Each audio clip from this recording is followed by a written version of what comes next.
George R.R. Martin's House of the Dragon spoiler reveal seems to ignore one crucial original TV series story element that the prolific author previously praised.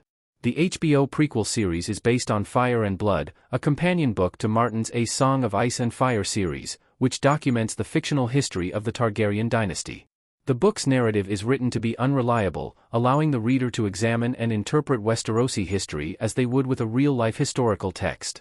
With that in mind, the TV series takes its creative liberties bringing the text to life.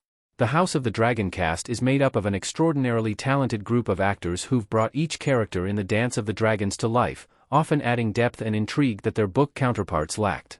Martin has consistently praised the outstanding cast for their work in evolving his material in certain aspects, even suggesting characters like Viserys Targaryen were better in the show than they were in his book. But George R.R. Martin's recent blog post saw him venting about the show for deriving too much from his source material, even spoiling a major upcoming moment. George R.R. Martin spoiled Helaena Targaryen's death in House of the Dragon Season 3. Martin revealed Ryan Condal's plans for Helena's TV death. George R.R. Martin's criticisms of House of the Dragon offered a ton of insight into how book change decisions have been made, mostly circling the blood and cheese event from the Season 2 premiere. He explained how the decision to remove one character, Maelor Targaryen, from the story created a chain reaction of events that would eventually detract from the impact of future events.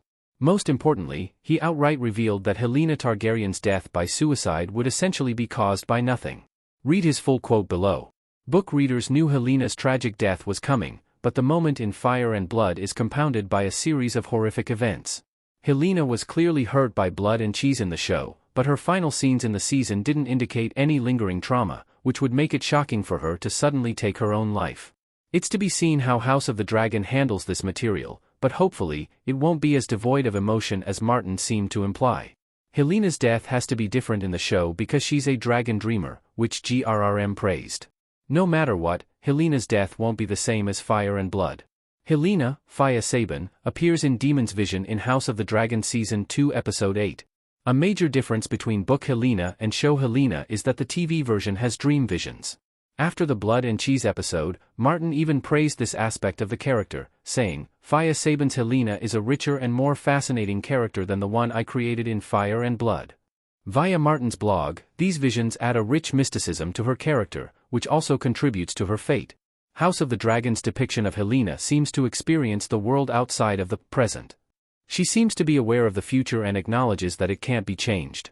This means that, in some capacity, she knows about her own fate, creating an interesting dynamic for her death. No matter what direction House of the Dragon takes, her death won't be entirely meaningless, given the potential impact created by this aspect of her character.